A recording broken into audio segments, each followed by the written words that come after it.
Hi, everybody. I'm Jessi Marsh with Dickerson Baker, which is a fundraising agency. I'm going to give everybody just a minute to join. Um, I am so excited to be here today with you for the Food Rescue Hero Conference. I was a staffer at Food Rescue Hero and 412 Food Rescue a few years ago. So I'm really excited to be here today. So I'm just going to give it a minute for some others to join, and we'll get started in just a minute.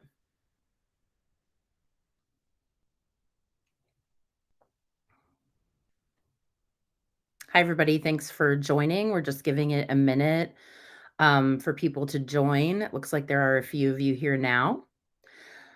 I'm Jessi Marsh with Dickerson Baker, a fundraising agency, and I'm going to talk to you today about fundraising in a post-COVID world. So, my experience is primarily in fundraising and communications in the nonprofit sector for about 23 years now. I was a staffer at Food Rescue Hero and 412 Food Rescue for a while, and I'm just so honored to be back here with this group.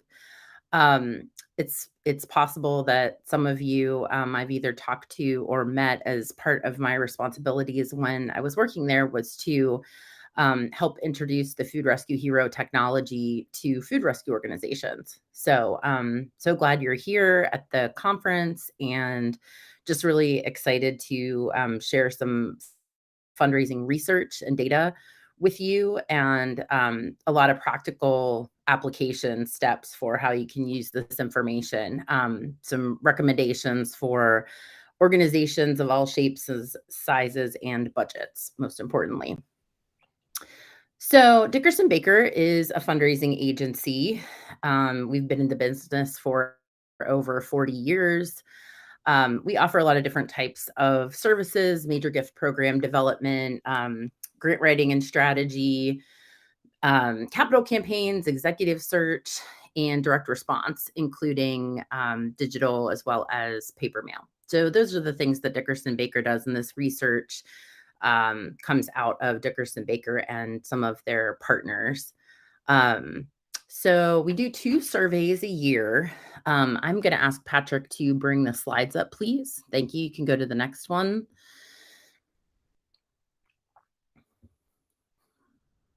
Next, there we go. So that's just a little bit about me. The next slide about the survey. So this data was collected from almost 400 nonprofit leaders. They were either CEOs, other C-suite executives, including chief development officers, and then the rest being fundraisers. This data is from earlier this year. The people who responded to the survey came out of a lot of different types of organizations, faith-based and secular, health organizations, animal welfare organizations, domestic violence, poverty, homelessness, education, higher ed. So lots of different types of organizations, lots of different types of fundraisers. But we are really excited to dig into this data with you today. We can go to the next slide.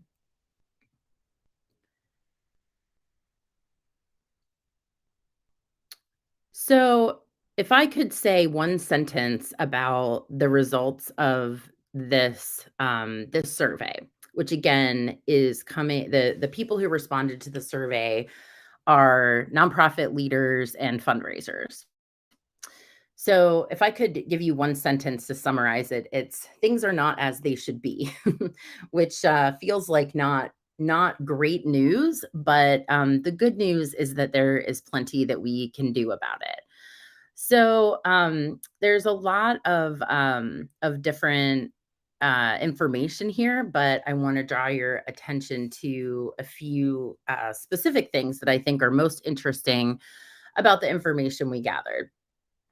So none of this, this slide, what we're looking at here, asked people to rank their organizations on how they're doing in very specific areas. So, if you look at these numbers, basically yellow is good and blue is not so good. And you can see that there's more blue here than yellow. So the areas where people were a little bit more feeling a little bit better about how their organizations were doing were around things like storytelling. That was actually the best. Organizations felt that their organization did a good job in sharing their story and helping donors understand um, what the organization does through storytelling. And that's great. That's wonderful. But you can also see that there are a lot of things that these respondents are saying, oh, things are maybe not so good. Um, if you look at this particular slide, the two things that I want to draw to your attention are fundraising, specifically engaging with donors is an area that people are saying they're not doing that great of a job with. The other one being not having enough qualified staff for effective fundraising. This has been an issue that has shown up for a couple of years. I'm sure I'm preaching to the choir. I'm sure there are many of you who are feeling like there's just not a way to get the staff you need because of budgets, because of what people are expecting to be paid, people not staying for very long. Staffing continues to be an issue. So those are two that we really noticed are pretty big problems that are persisting. It's sobering, honestly, the results of this. What I see when I look at this slide is that people who are running organizations, people who are responsible for fundraising are struggling. It's a struggle right now. That is how the industry feels to most people who are practitioners. So change is needed. The question is, are we ready for it? Are we willing to change? Are we ready? Are we willing? Can we take the risk and be brave and do something different? That's really the question. Let's go to the next slide.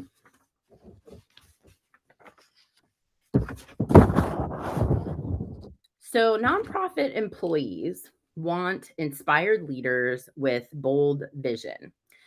If you look at the bottom, I actually wish this slide was in kind of the items on this slide were in a different order, because vision is what employees are saying they want in a leader. Okay. So if you think about the CEO, the executive director, maybe some of you on the call are CEOs or executive directors, or maybe you're a chief development officer, or maybe you're a major gift officer and you're thinking about, the person who runs your organization.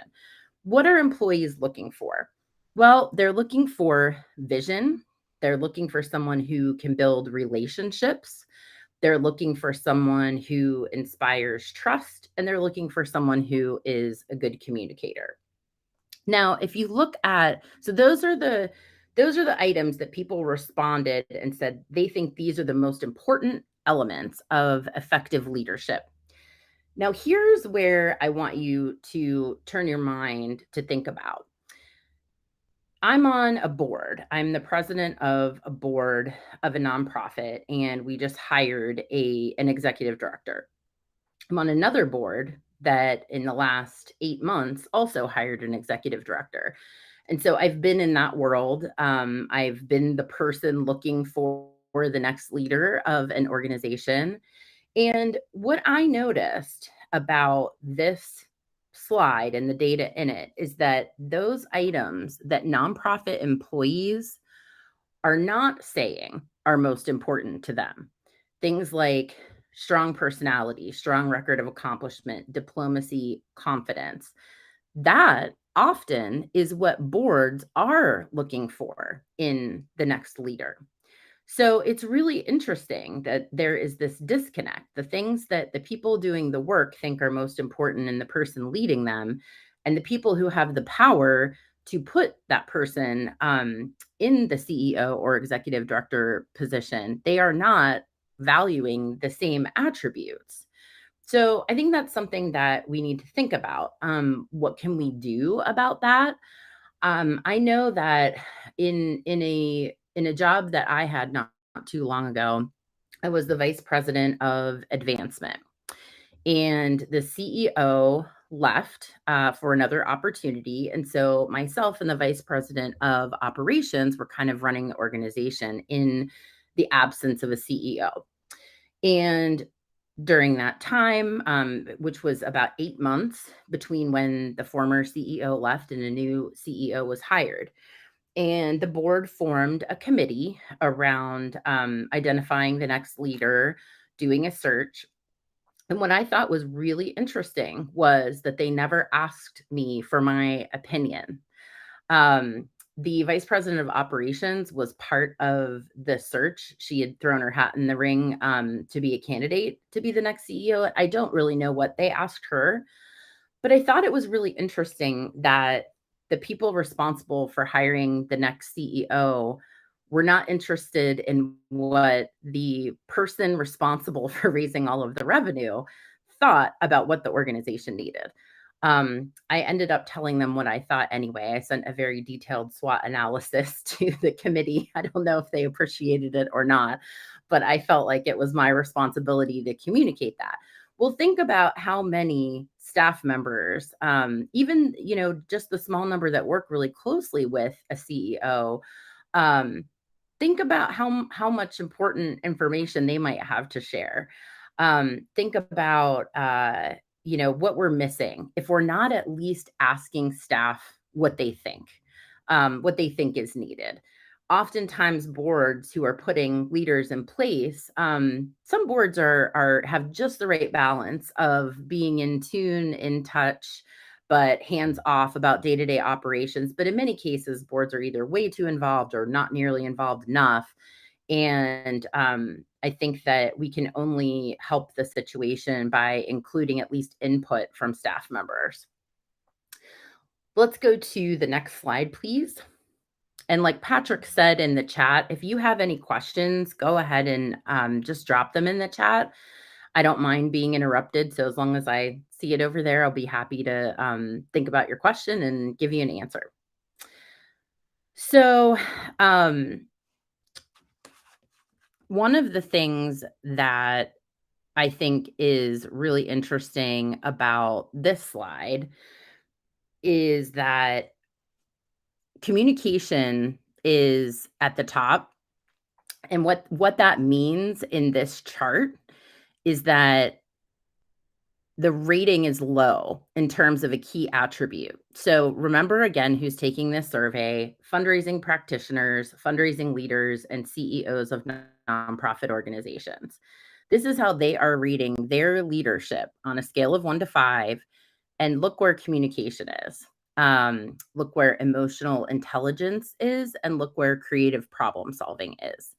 Those are the three that, according to our survey respondents, those are the three that need the most attention. Let's go to the next slide.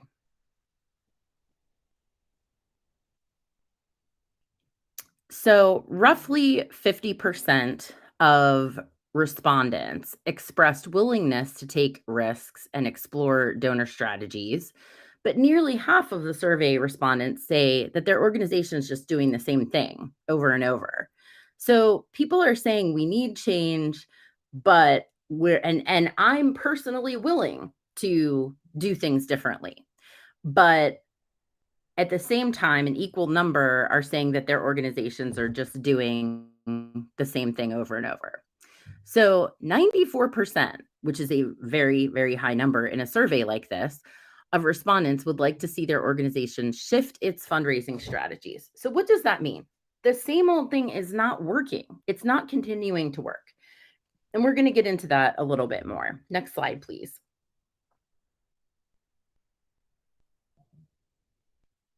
There's some interesting data here around succession planning, and we're going to get more into specifically fundraising stuff in just a moment, but just bear with me because that it's all relevant because this is coming from fundraisers and nonprofit leaders. These are the things that they're concerned about. These are the things that are on their minds. And succession planning is really important. If you're a fundraiser and you are really invested in your organization and you think, you know what, my CEO might leave in the next 6 months. That's a really big deal. And you need to be thinking about how you're going to go about your work in the absence of a CEO. And then are you going to have any say in who the next CEO is, going back to what we were talking about earlier? So, succession planning is definitely on people's minds. So there's some specific statistics here that I think are really interesting. 69% of people who are not CEOs, so the frontline fundraisers, the chief development officers, those types of folks, they don't know about a plan for how to replace their leader if this becomes necessary. So, we used to always say if so and so gets hit by the bus, but that's kind of morbid. So now we say if so and so wins the lottery and doesn't want to go to work anymore, what happens?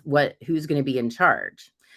Um, Almost 70% of people who have responsibility for raising revenue for the organization have no idea what would happen if their current CEO won the lottery. Only 31% of CEOs have a plan for their successor. That's them reporting to us. I can't imagine being in charge of an organization and not having a plan for what to do if something happened to me. I would feel so irresponsible to the people that depend on me and that I feel like I'm supposed to take care of. Um, I think that this is a huge problem, and we really need to push ourselves as an industry to value succession planning more. 16% have a plan, but only a small group of senior level leaders know about it. Okay. The only problem I have with this statistic is the number. I would love to see that number be more. I think it's okay if the plan is that only a small group of senior leaders know the plan, but it's troubling that only 16% have that plan. 8% have a plan that they haven't shared with anyone. So I don't know what that means if there's an envelope in their desk that says open upon my, winning the lottery and disappearing. So I'm not sure how useful that is. And 8% say that they have a replacement plan for their role that is known to many people in the organization. So obviously, we have some work to do when it comes to succession planning. Um, Basically, very few have a plan. Those who do share it with very few others. Staff, understandably, want to know the plan because anything that affects our future and our livelihood, we tend to like to have information about that. And so, to me, it's very understandable that people want to know that. So definitely work to be done as it pertains to succession planning. And the action step that I'd like to put out there as a challenge is you don't have to choose the successor. You don't have to make that public, but you do have to have a plan. And here's the easiest plan to have that I think still counts as a plan. You can identify a committee that will be the people who will mobilize in the event that the top leader of an organization is no longer available for whatever reason. So if that's two board members and two staff members or something like that, at least those people knowing you're the people who are going to come together and make some decisions. I think that's the easiest thing to do. And at least it's a good first step for everyone. Let's go to the next slide.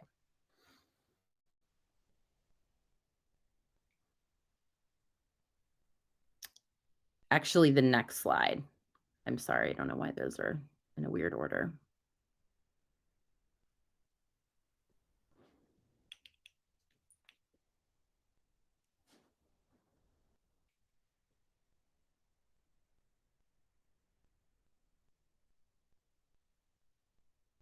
Thank you.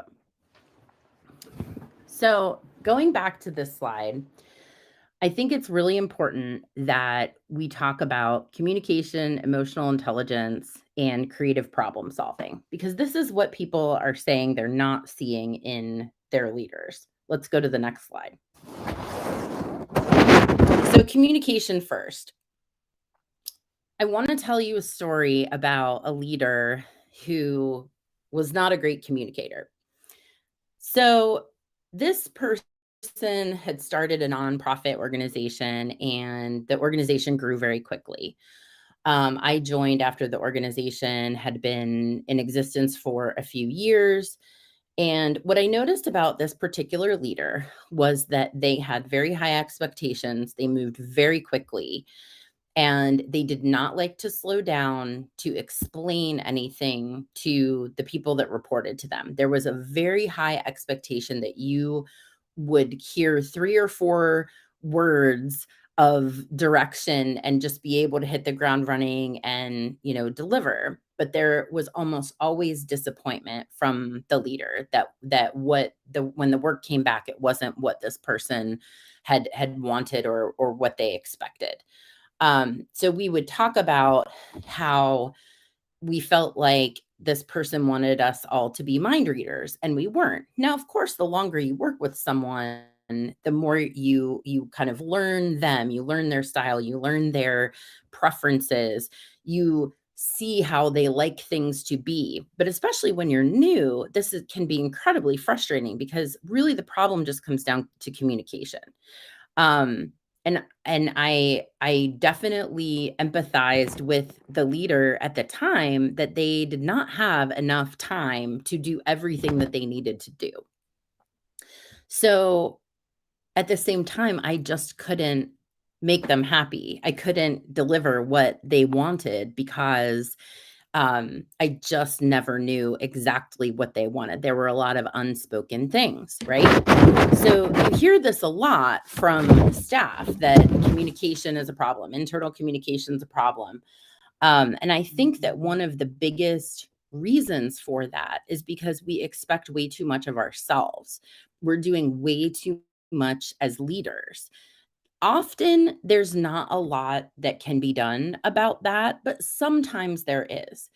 And so for leaders, whether you're leading a development department or you're leading an organization, being able to find ways to let yourself slow down a little bit, whether that's um, using a new technology like AI to help you write things that you need to write, or getting an intern or a part-time assistant to give yourself a little bit more bandwidth so that you can treat the people that you're working with better.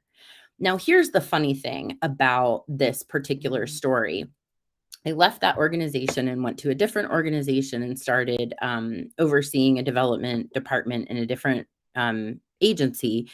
And what happened was I found myself doing almost the same thing, because I was under so much pressure and so much stress and had to deliver huge numbers that were basically impossible, and had a very young staff.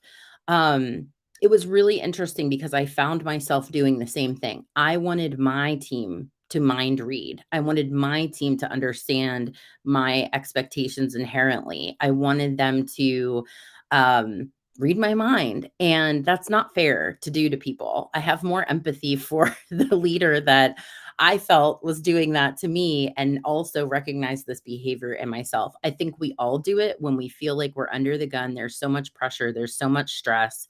We're working so hard. We feel like we have to do everything. We can't put anything aside. But we have to recognize that that's what's happening. And unless we find ways to free ourselves up a little bit and give ourselves the time to communicate effectively, this is the problem we're going to have. The next one is emotional intelligence. So emotional intelligence is really a lot about self-awareness. It's about understanding how you impact others. It's about understanding how you come across, your ability to read the room. Like, this particular experience is really challenging because I can't see any of you. I don't know if you're sleeping, if you're If you've left the room, I could be here all by myself right now. There's no feedback, right? Because I think when I'm in a room, I'm pretty good at reading the room. But in a situation like this, I just have to plow forward and hope that you guys are with me. But emotional intelligence, a lot of the time, is about reading the room and about understanding, do people feel comfortable? Does everyone understand? I had someone that I worked for years ago who used to teach on emotional intelligence.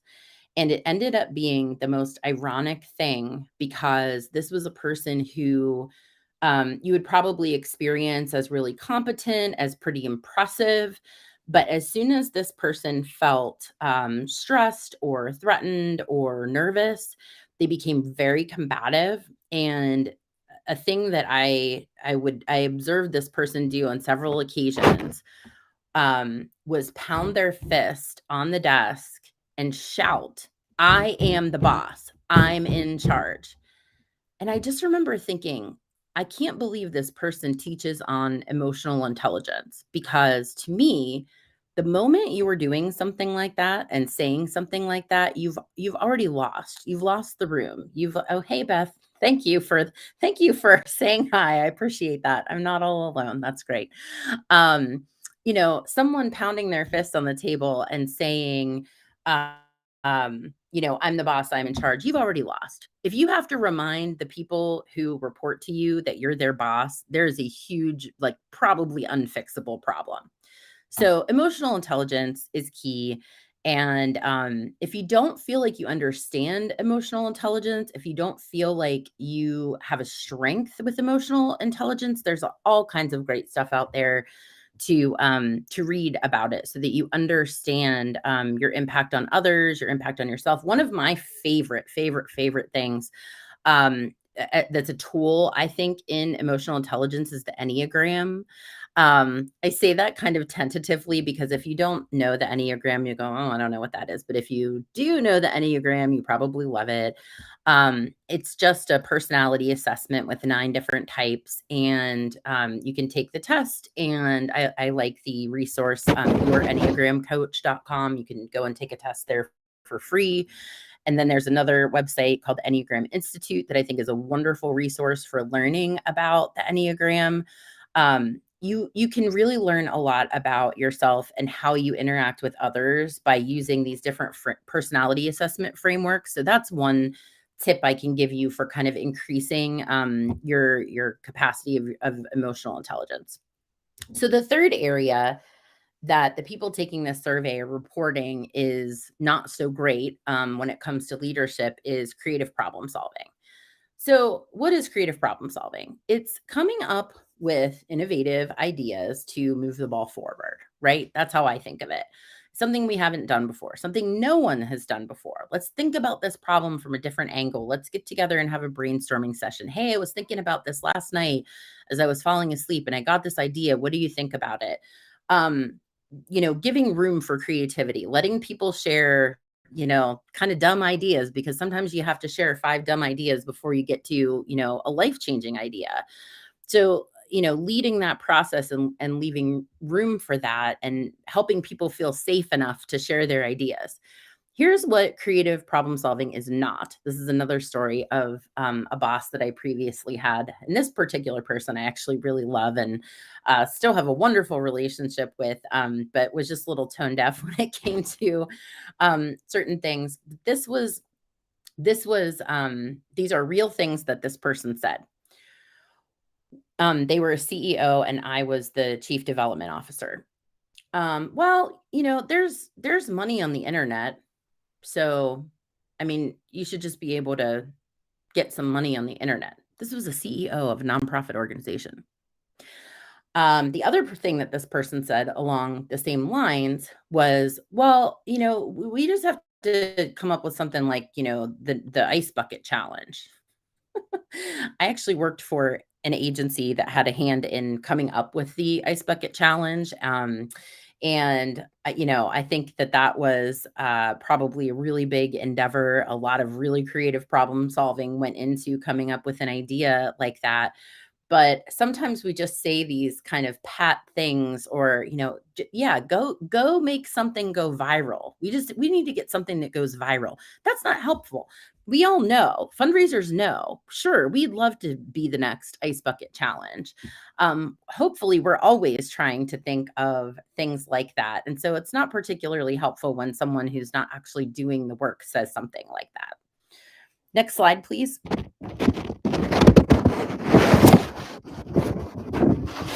Okay, so I promised in the description of this session there would be action steps for everyone, and there are.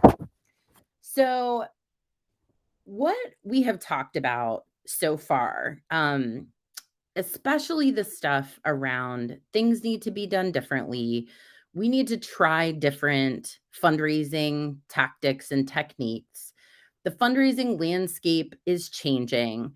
One of the things that is hard to sort of share in slide form, but I'd like to tell you a little bit about, is that what's happening economically is that the middle class is shrinking. So you have a shrinking middle class, and that is who historically nonprofits have relied on for revenue, right? So we're sending out mail, or we're, doing, and I'm talking about individual giving. I'm not talking about grant writing. I'm not talking about um, corporate sponsorship yet. We are going to get to that. But this is about individuals, because individual fundraising is a really important part of this work. But the middle class is shrinking, and you have a larger proportion of people who we might consider to be low income, and we have a smaller middle class. A small percentage of people have more and more and more of the wealth, right?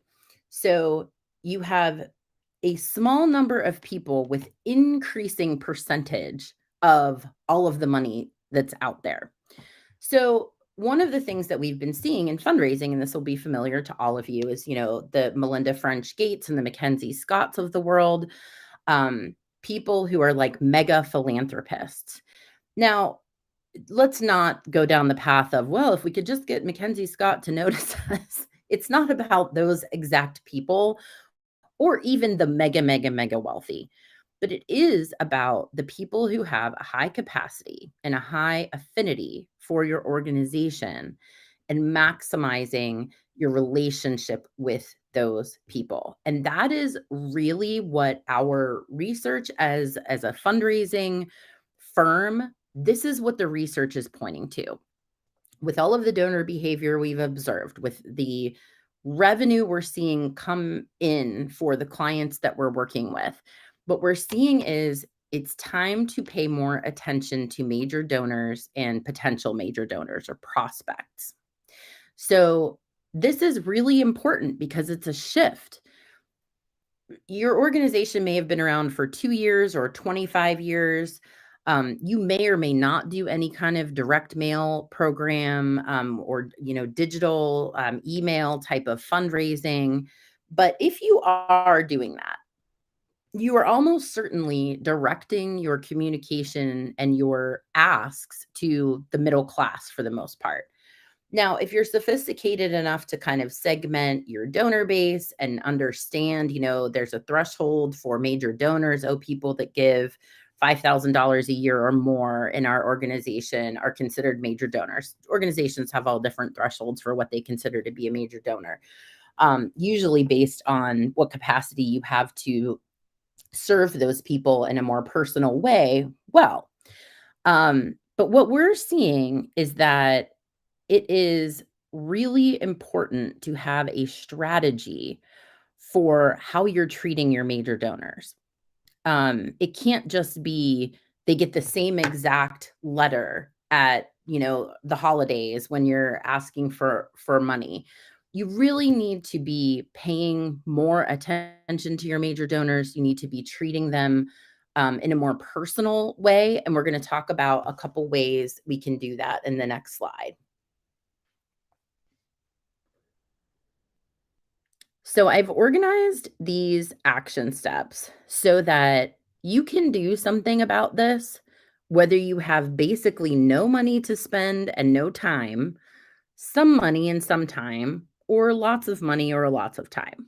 I really wanted to come up with some things that could be useful to you and that you could decide to take the step to do based on kind of where you are, what bandwidth you have, what your budget looks like. So this is specifically about paying attention to major donors. So if you have little budget or little bandwidth, you're wearing 27 hats, you're barely meeting budget, you only have 2 employees. I understand, I've been there. My first job out of college, it was at a very small homeless shelter in Southeast Ohio. And I'm not kidding you when I say that there were 12 people on the staff, and we would sit around a table every Friday and we would pray that there was enough money in the mail that had come in that week. We waited till Friday to open it. We would open the mail together and we would pray that there were enough checks in there to meet payroll. So I've worked for places like that, and I've worked for multi-million dollar agencies. I've worked for large nonprofits, small nonprofits. So I know what it's like to wonder if we're going to be able to meet payroll. So know that. So if you don't have budget and you don't have a lot of staff, one thing that you can do that will make a difference is ask your board members to either make thank you calls, write thank you notes, or both to your top, let's say 20 donors every month. And the number isn't that important. Let's say you have 15 board members. Maybe they each write one thank you note at the beginning of the board meeting, and you collect those and you mail them for them. So it's nice and easy for them. Board members like it when you make things easy for them. It's as easy as that. You can say, hey, everybody find a quiet place and just go make a 5-minute phone call. I guarantee you, if you do that, at least 1 or 2 people are going to come back with something real interesting to say about what that donor said about the conversation they had. So it's worth doing. I have been giving to charitable organizations for, probably since I've been out of college, 23 years. I've never gotten a call. I've never gotten a handwritten thank you note. One time I got a handwritten thank you note because I volunteered, and the volunteer coordinator sent me a handwritten thank you note and a $5 Starbucks gift card, and I felt like I won the lottery. I couldn't believe it. I was so floored that they took the time to do that. And I had spent an entire day helping build a playground. I think people really notice things like that. And so that's one way that you can do something like that without spending any money except for, envelopes, stationery, and postage stamps. So that's something anyone can do. And then if you are having your board members make phone calls, you can give them a script. You can coach them a little bit. The one thing I would say should belong in your script, or that you should ask them to do for you, is to say, tell me about why you love this organization. Tell me about why you support this food rescue. You want to know why they love you. You want to understand their why, because once you understand a donor's why, and these are probably major donors. If they're your top, let's say 15 top 20 donors, they're probably giving at a pretty high level. So if you understand their why, you can make much more targeted asks to that person. So let's say, there's a donor and one of your board members is talking to them and they say, hey, tell me about why you give to this organization. Why do you love it? Why is it important to you? And they'll say something like, I just really care about the people in the public housing complexes. I just love it that they are getting fresh food and vegetables. And, it's just really important to me because I feel like people who are lower income just don't have that same access to fresh, healthy food like I do. Okay. So as a fundraiser, you hear that and you know that. Let's make a really compelling ask for that person. Maybe it's we want to ask them for $10,000 to be a matching gift so that we can raise money to do X, which is going to specifically make it easier or to expand the housing authority program for food distribution. You see how if you make that call, and it's just a thank you call, and that's the other thing I want to say about involving the board. If you stand in a board meeting and say, oh, hey, I need everybody to ask their friends and family for money for this project that we're doing, you will get deer in the headlights. You will get fear. You will get, oh my God, I'm quitting the board right now. Because for some reason, people on nonprofit boards, which, they're responsible for the financial health of the organization, sometimes are very nervous about getting involved in fundraising. And that's a conversation for another day. If anybody wants to talk about helping your board understand fundraising, I'm here for it because I love to talk about that, because I think it's a very important and overlooked thing that we as fundraisers need to pay more attention for, but it can be a little dicey. But anyway, if anybody's interested in that, reach out to me. But you're not asking them to ask for money, and be very clear about that. They don't often feel comfortable with that, and that needs to be done in a very particular way if you want to get buy-in. What's easier is asking them to help you thank people. Thanking people is fun. It's a fun conversation to have. If you call and you get that person on the phone and you're just calling to say thank you, it's going to be a great conversation, because who doesn't love to be thanked? You're not asking them to make an ask, but you are asking them to understand that donor's why. You are asking them to say, tell me about why you love this organization. Then you get that information. Maybe they write it down. Everybody hands it to the development director at the end of the meeting. You have more information and you know who to approach for that matching gift. So mid-budget or mid-bandwidth, hiring a major gift officer is almost always a good idea, in my opinion.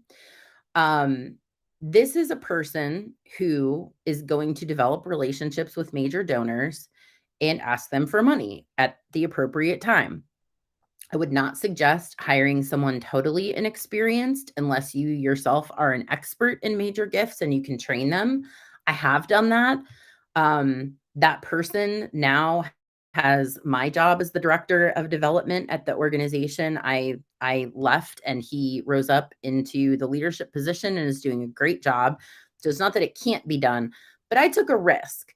I will say I test drove that person for about a year and a half as a volunteer coordinator, because that's actually a good tryout for someone young. It's not the same thing. I definitely don't want to equate major gifts and volunteer coordination, but volunteer coordination done well. And you all have organizations that if you are involved with Food Rescue Hero, deeply depends on volunteers. And so don't be afraid to think about those volunteers as being people who are really important to take care of. They are also prospective donors.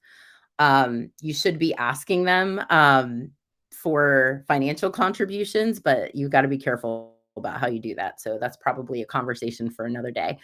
But hiring a major gift officer will cost you anywhere from $60,000 to $90,000, depending on your market. Can be more. You only need someone with a little bit of experience. You don't need somebody who is 60 years old and been doing this for 35 years. You need someone who's been doing this for, let's say, 2 years at a university, at a hospital. These are organizations that know what they're doing when it comes to major gifts. They have a system. They train their new gift officers. So they might not come in ready to hit the ground running, doing it exactly how you want them to, but they're going to be 80% of the way there. Most organizations like that, most organizations that are kind of institutions that have like small armies of fundraisers, they know what they're doing and they kind of have it down to a science. And that's really good training for major gift officers. So that's a good place to look. If you're looking at resumes, a year or two of experience like that is I think sufficient. You should be able to expect that after the first year, that person will be bringing in about 3 times their salary. So you're taking a little bit of an upfront risk because you're paying salary, but it's not like you're putting it all out, that money's not going out the door, in one day. I mean, it's salary, so it's obviously broken up over pay periods. And as long as you make a good hire, you are going to have a nice return on investment for that. So I definitely think that's worth it. For those organizations that either already have both of these other things going on that I've already talked about, or, need to approach this at a higher level, it's probably time to partner with a firm. You could partner with a contractor who's an expert in major gifts. Now that's where you're going to get somebody with 35 years experience. You're only going to get them for maybe 4 to 8 hours a week, depending on how much you're willing to pay them. But you can hire an external person to either come in and build a major gift program for you, or to actually come in almost like they're part of your staff and go and solicit major gifts on your behalf. You can also hire a firm that has multiple people, multiple experts, multiple different types of fundraising support that they can provide to you. There are a number of them out there, and it's a good idea to meet with those types of firms and agencies, because even if you don't decide to hire one, you understand what they can offer you. What technology do they have that you've never even heard of? What expertise do they have? So I think if you are anywhere near thinking about going that route, you should definitely meet with some agencies to find out what they can do for you. Let's go to the next slide, please.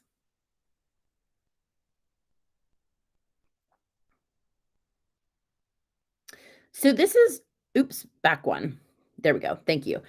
So this is about PR and communications. So what I discovered as I went about my work, about mid-career, for 10 years, I was the director of development of Light of Life Rescue Mission in Pittsburgh. And I ended up being responsible. I had a team of about 10 people. And I ended up being responsible for not just fundraising, all of the types of fundraising. So grants, events, individual giving, corporate support, all of the revenue streams, planned giving. Definitely, that's a lot by itself for a roughly $10 million operating budget. And we were ramping up for a capital campaign for the second half of that. But I also was responsible for communications and public relations, government relations, volunteer coordination, and marketing and advertising. So while that was a lot, going back to that earlier comment about we all do too much, it was too much, but I had a fantastic team. A lot of us stayed together for most of that time. And so being able to work with the same team on complex things really makes a big difference.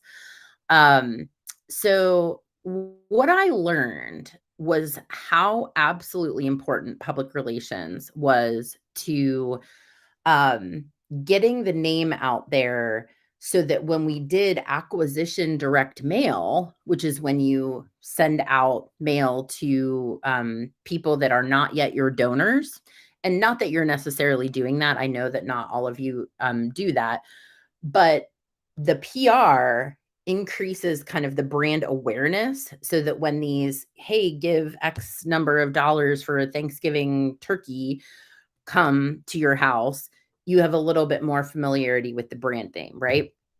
So we started, when I took over the department, we were getting about 12 positive media exposures a year. And within 2 years, we increased that to 144 positive media exposures. So I learned something very important there about that. And then when I worked with 412 Food Rescue, I watched them really maximize their PR more for the purpose of getting volunteers for, to make food rescues. So have learned that public relations is really important and can really help drive you toward your objectives. So it's important to focus on this to some degree. Now, again, not you're going to have different budgetary and bandwidth related constraints. So I have a couple of specific suggestions for you wherever you kind of land on that spectrum. So for little budget or bandwidth, you can hire a PR intern. Now let's be realistic. I just did this. Not very within the last couple of years. I hired a PR intern who was in her last about 6 months of school and then hired her full time. I had kind of high expectations for what she would be able to hit the ground running and doing because it was so specific. It was just PR. There was nothing else that she needed to be responsible for, but she wasn't at a high enough level of understanding that I could just wind her up and let her go. There was a little bit of oversight necessary, but after a little bit of time, she was able to write a press release on her own with just a little bit of editing. And so if you get a PR intern who's still in school, but their senior year where they're really having the smaller classes where they're really learning how to do this stuff, that is an option that is worth doing. I will call it the better than nothing option. And if you get lucky, you'll get a smart, motivated student, and you might even be able to keep them if you can figure out how to bring them on either as a contractor or part-time, if they're any good. So that is one way that you can start. And that person can be doing things besides press releases. They can be the person who sets the Google alert so that any media that does come up for your organization gets captured in a media tracker. They can build the tracker for you. There are things like that they can do. They can write your newsletter. You can have them go and get stories. That's one of the biggest things. You want stories about volunteers. You want stories about food recipients. You want stories about food donors. Those all can make great stories for your newsletter, for your social media content. Sometimes a story is interesting enough that it deserves a press release. So that's something that an intern can do for you, is work on stuff like that, which I think is helpful. Mid-budget or bandwidth. Hire a part-time PR manager or a contractor, basically the same thing. This person's going to be higher level. You're going to need to spend a little bit more for it, but there are part-time people out there that will take on projects or just, work a certain number of hours a month for you. And then if you have the ability to spend a little bit more, there are certainly agencies out there that can help if you want to kind of, go big or go home with this. The one thing that I would caution you about is that I think a PR agency that has deep experience with nonprofits is very preferable to a PR agency that is working with for-profit corporations and wants to do, something good for the world. And so, okay, we'll work with this nonprofit client and give them a little bit of a break on pricing. It's not that they don't have anything to offer. It's that it's all just a little bit different. And there are plenty of PR professionals out there that have some nonprofit experience. But the last thing I'll say about this, because I think it's important, is that public relations people are not fundraisers. And fundraisers are not public relations people. Now, I did not know this because I actually am one who is both. But I didn't know that I'm kind of unusual because I worked for a very large fundraising agency. It was during COVID. And as COVID was happening, we had a whole bunch of Catholic school clients. And they were really struggling with how to talk to the public about what they were doing. One of the things that they did was they remained in person in school the entire time, and they were kind of taking a lot of flack for that. Long story short, I said to our agency, I can jump in on this. I can help with this. I can advise them on this. And I did. And I kind of felt a little silly doing it because I'm looking around and there are plenty of people older than me with more experience, and none of them had ever done anything in PR. So just know that it's not typical for those two to have crossover. Why I'm saying that to you is I think that you want your PR people to understand fundraising at least a little bit. So pay attention to that. Next slide, please. So this is really the last major topic, which is corporate partnerships. This is an area that at one of my last jobs, I saw increase tremendously. And the only reason why, and what I mean increase, is the revenue that came from this particular stream increased significantly. And the only reason it did is because we started paying more attention to it. As soon as we started paying more attention to it, that piece of the revenue pie became a lot bigger. So if you have little budget or bandwidth, just start with building relationships with your food donor partners. You can do this by introducing things like event sponsorships. You're having a walk, you're having a gala, you're having a this or that. Hey, here's our sponsorship package. Would you do a $2,500 sponsorship? That's really easy to do and start with. If you start doing that and it's working, or if you already are kind of, beyond that, if you have corporations that support you, make meetings with the decision makers in those organizations. Go visit them, bring your impact report, sit down with them, say, because of you, we've been able to do XYZ this year. We are so thankful for your partnership. We're ready to take it to the next level. Are you? Think about what you can offer them in terms of, if you get media coverage, going back to what we just talked about with PR, if you get media coverage, you're going to mention them because they're such a good partner. You're going to put them on your website. You're going to, when you go on the morning talk show, because they want to interview, you're going to mention this partner. You have plenty to offer your corporate partners. So don't be shy about asking them to support you at a higher level. And then finally, higher spend or, more bandwidth.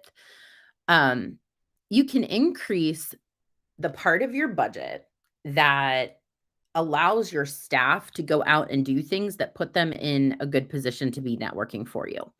Specifically, there are leadership programs. Pittsburgh has a very robust program called Leadership Pittsburgh that's been around for a long time. I was many years ago in their young leaders program called Leadership Development Initiative. I was in a group of 40 people. I probably keep in touch with, I would say 10 or 15 of them. And 2 of them became donors at every organization I have worked at since then. They're one's a financial advisor who's become very successful, and the other's in real estate and become very successful. I can ask them anytime. If I'm raising money for I used to raise money for the Pittsburgh Marathon. They would always give, and we're very happy to. And then they would introduce me to their company who might do an event sponsorship. And then we would kind of start a relationship like that.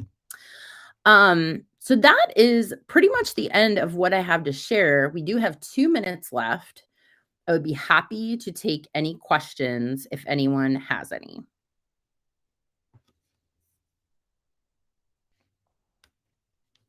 My contact information is up here. You can take a picture of it. Shoot me an email. If any of this stuff is interesting to you, I'm always happy to talk. If I can't help, I can probably introduce you to someone who can.